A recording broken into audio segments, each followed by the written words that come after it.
Assalamualaikum warahmatullahi wabarakatuh. Nama saya Ikrimah Aulia, NIM saya 2119002. Saya akan menjelaskan tentang sejarah peradaban Islam periode Mekah. Ayah Nabi Muhammad SAW bernama Abdullah bin Abdul Muthalib dan ibunya bernama Aminah binti Wahab. Nabi Muhammad SAW dilahirkan di kota Mekah pada tanggal 20 Agustus 570 Masehi. Nabi Muhammad SAW terbilang menjadi anak yatim karena ayahnya meninggal ketika perjalanan pulang dari kota Syam. Pada usia 6 tahun, Nabi Muhammad menjadi yatim piatu. Karena ibunya meninggal, Nabi Muhammad pun diasuh oleh kakeknya yang bernama Abdul Muthalib. Kemudian, Nabi Muhammad diasuh oleh pamannya yang bernama Abu Thalib dikarenakan kakeknya meninggal. Semua orang sangat menghormati Nabi Muhammad. Dalam masa mudanya, orang Quraisy menamakan Nabi Muhammad dengan nama Siddiq yang berarti benar dan Amin yang berarti jujur. Pada usia 25 tahun, beliau menikah dengan wanita yang bernama Khadijah binti Khuwailid. Dalam perjalanan hidupnya, Muhammad sering menyendiri dan berhalwat, sebagaimana kebiasaan orang-orang Arab. Kerasulan Nabi Muhammad ditandai dengan turunnya wahyu yang pertama, dan istrinya lah yang menjadi orang pertama yang masuk Islam, yaitu Khadijah. Nabi Muhammad SAW kemudian diperintahkan oleh Allah SWT untuk menyebarkan agama Islam kepada semua umat manusia. Dan dakwah tersebut dilakukan Nabi Muhammad secara sembunyi-sembunyi karena untuk menghindari dari tindakan buruk orang Quraisy. Dakwah tersebut pun hanya ditunjukkan kepada keluarga dan para sahabatnya saja. Orang-orang yang pertama kali masuk Islam dalam sejarah dikenal dengan sebutan As-Sabiqunal Awwalun. Kelompok ini bersama-sama dengan Nabi Muhammad melakukan kegiatan berpusat di rumah Arkam bin Arkam, yang kemudian tempat ini disebut atau dikenal dengan nama Dar al-Arkam. Dalam tahap berikutnya, penyebaran agama Islam atau dakwah Nabi Muhammad SAW ditujukan kepada anak cucu keturunan Abdul Muthalib. Dengan demikian, sasaran dakwah Nabi Muhammad semakin luas dan terbuka. Hal ini dilakukan Nabi Muhammad setelah adanya perintah dari Allah Subhanahu wa Ta'ala dalam surat Asy-Syu'ara ayat 214-216. Penyebaran agama Islam ini atau dakwah semakin luas dikarenakan setelah turunnya perintah Allah Subhanahu wa Ta'ala dalam surat Al-Hijr ayat 94-95. Maka sasaran dakwah Nabi adalah masyarakat atau orang-orang Quraisy. Secara umum lebih luas dan lebih terang-terangan. Upaya Rasulullah dalam rangka mendakwahkan Islam secara terang-terangan ini kemudian mendapatkan reaksi dari pihak kaum Quraisy. Reaksi tersebut berupa bujukan atau rayuan untuk meninggalkan perintah dari Allah Subhanahu wa Ta'ala untuk menyebarkan agama Islam. Akan tetapi Nabi Muhammad SAW menolak dengan tegas. Hari demi hari, penolakan dari kaum Quraisy semakin menjadi-jadi, bahkan dengan cara penyiksaan dan kekerasan terhadap orang-orang yang sudah memeluk Islam.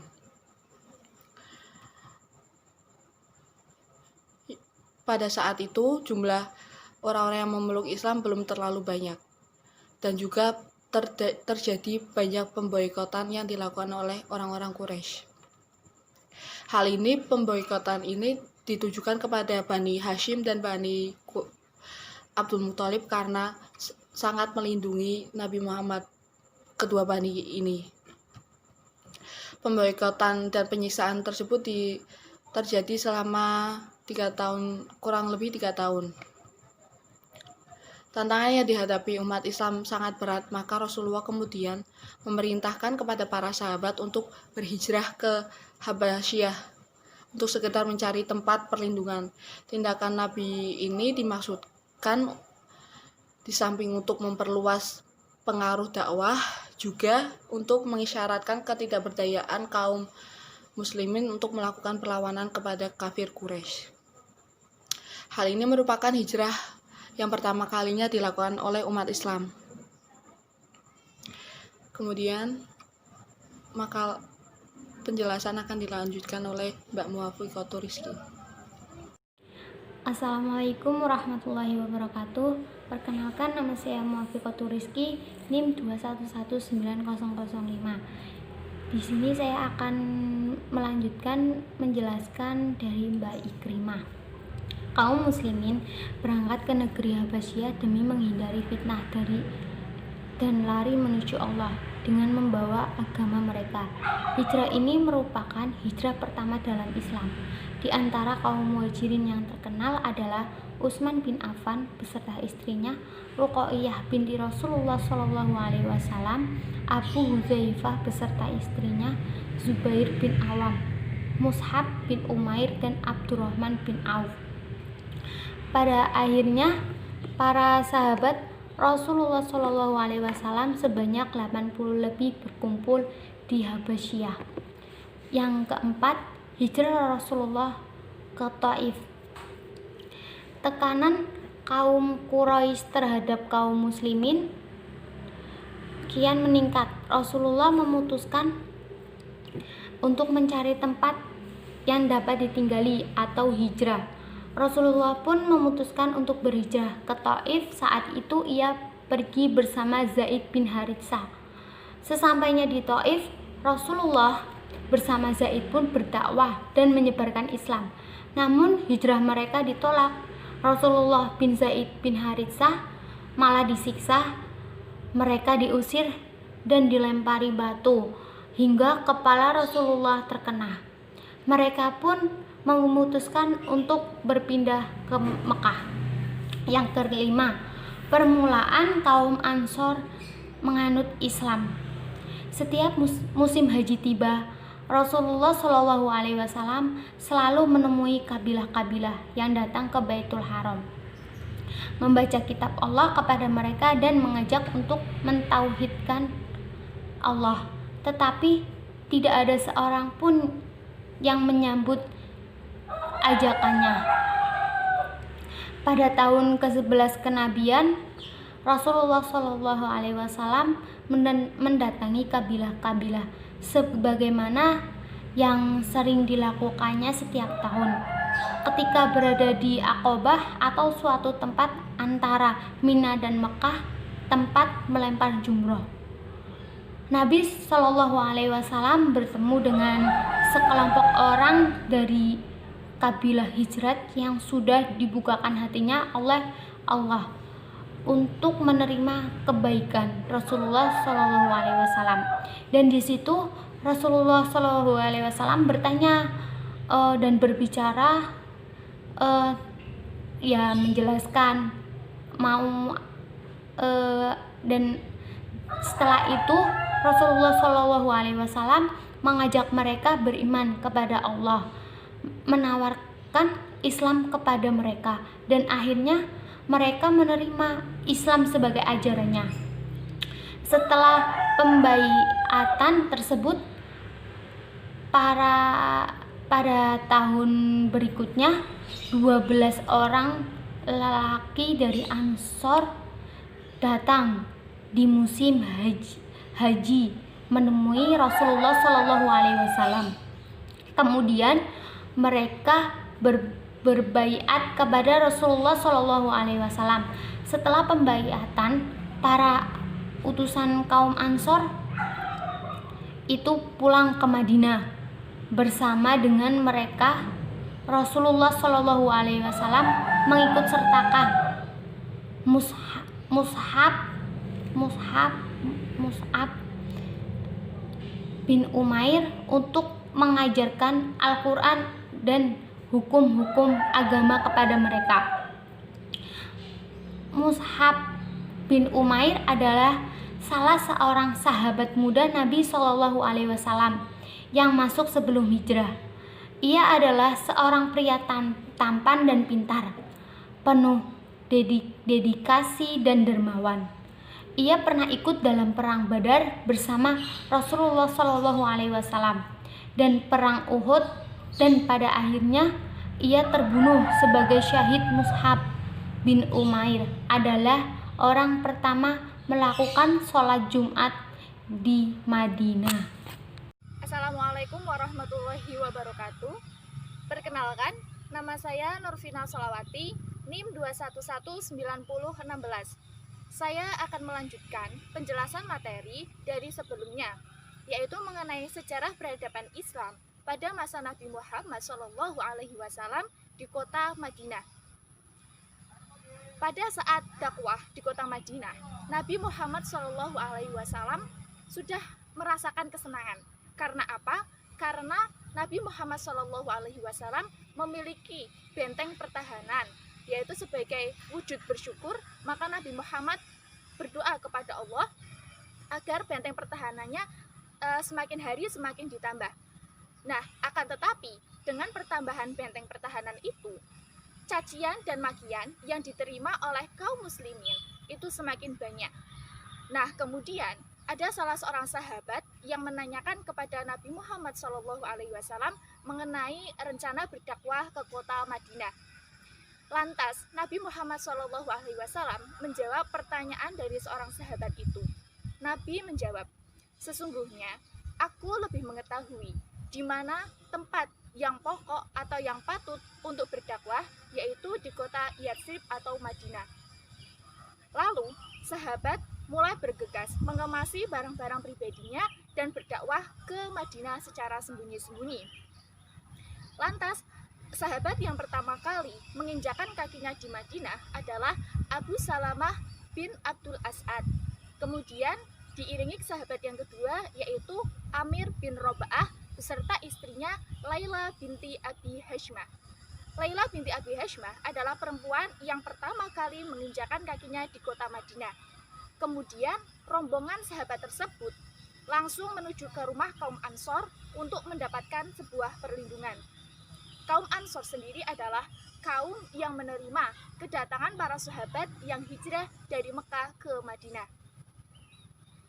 Kemudian Abu Bakar As-Siddiq memohon izin kepada Nabi Muhammad SAW untuk ikut hijrah secara sembunyi-sembunyi ke kota Madinah. Akan tetapi Nabi Muhammad SAW tidak mengizinkannya karena alasan yaitu jangan terburu-buru. Kemudian mendengar kabar ini, kaum kafir Quraisy merasa panik dan merasa cemas karena mereka takut bahwa Nabi Muhammad SAW akan membentuk sebuah benteng pertahanan, di mana benteng pertahanan tersebut akan menyerang keamanan dari kaum kafir Quraisy. Nah, pada malam itu juga kaum kafir Quraisy mengadakan sebuah perundingan di rumah Darun Nadwah. Di rumah Darun Nadwah itu adalah suatu tempat yang dijadikan berkumpulnya para kaum kafir Quraisy untuk membahas segala sesuatu yang berhubungan dengan mereka. Inti atau tujuan dari perundingan kaum kafir Quraisy itu adalah memilih salah satu dari kabilah mereka yang perkasa dan kuat untuk dibekali pedang. Hal ini bertujuan untuk membunuh Nabi Muhammad SAW. Kemudian Ali bin Abi Thalib meminta izin untuk menemani Rasulullah SAW hijrah ke kota Madinah atau Yatsrib. Akan tetapi Nabi Muhammad melarangnya. Hal ini bertujuan agar Ali bin Abi Thalib menjaga dan mengembalikan terlebih dahulu barang-barang yang dititipkan oleh orang-orang Mekah kepada Nabi Muhammad. Karena orang-orang Mekah itu beranggapan bahwa Nabi Muhammad adalah seorang yang amanah dan dapat dipercaya. Oleh karena itu, orang Mekah menitipkan barang-barangnya kepada Nabi Muhammad SAW. Ali bin Abi Thalib pun memersetujui dari pendapat Nabi Muhammad SAW tersebut. Akhirnya, Nabi Muhammad SAW berangkat di tengah gelapnya malam dan di tengah dinginnya malam. Sedangkan Ali bin Abi Thalib tidur di rumah Nabi Muhammad SAW. Kemudian di luar rumah Nabi Muhammad SAW tersebut sudah dikepung oleh golongan kaum kafir Quraisy, yaitu yang berasal dari pemuda-pemuda kabilah kaum kafir Quraisy yang dibekali senjata, yaitu berupa pedang. Hal ini bertujuan untuk membunuh Nabi Muhammad SAW. Akan tetapi, ada salah seorang dari kaum kafir Quraisy yang mengatakan bahwa yang tidur itu bukan Nabi Muhammad, akan tetapi Ali bin Abi Thalib.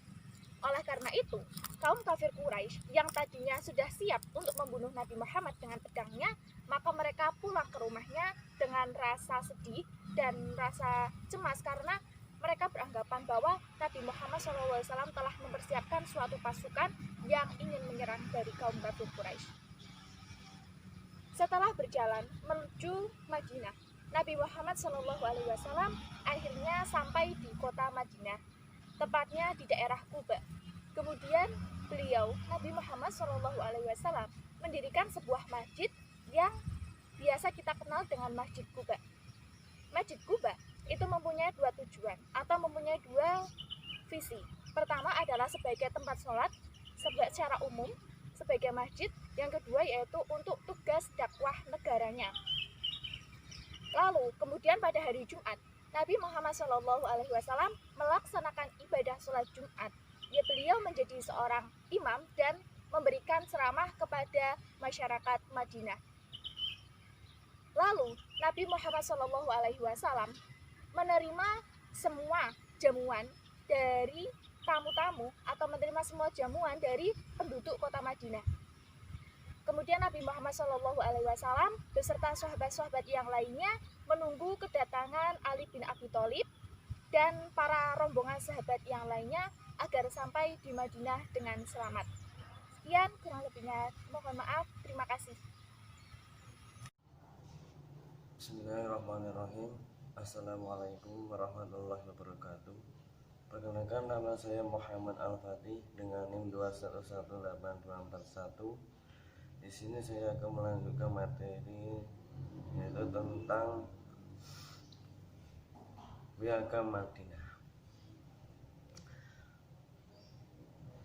Sebelum lahirnya Piagam Madinah, hak kemanusiaan tergantung kepada adat istiadat atau hukum adat yang tergantung kepada setiap suku. Pada masa itu, peperangan antar kabilah atau suku adalah peperangan atau fenomena yang biasa di kalangan bahasa Arab sendiri. Dan pada saat itu jaminan keamanan individu atau perorangan tergantung kepada pemimpin kabilah masing-masing.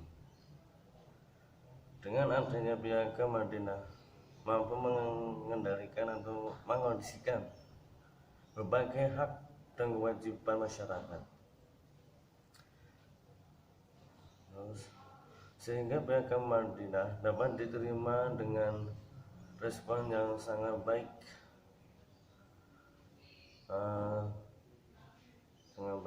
dan piagam tersebut mengandung isi di antaranya adalah kebebasan berpendapat, perlindungan hak sipil dan hak hidup,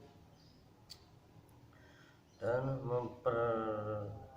memperkenalkan nasionalisme dan negara yang luas.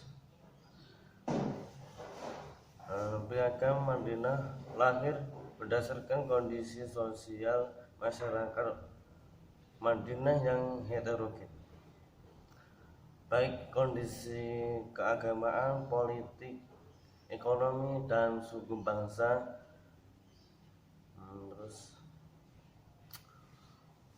Dan kondisi tersebut sangat rentan atau memicu lahirnya konflik di antara mereka. Untuk itulah Piagam Madinah lahir dalam bentuk untuk meredam munculnya konflik di antara mereka. Ya, mungkin itu sudah dari saya. Apabila kurang jelas atau kurang paham, nanti bisa dipertanyakan di kolom komentar. Cukup sekian dari saya. Wassalamualaikum warahmatullahi wabarakatuh.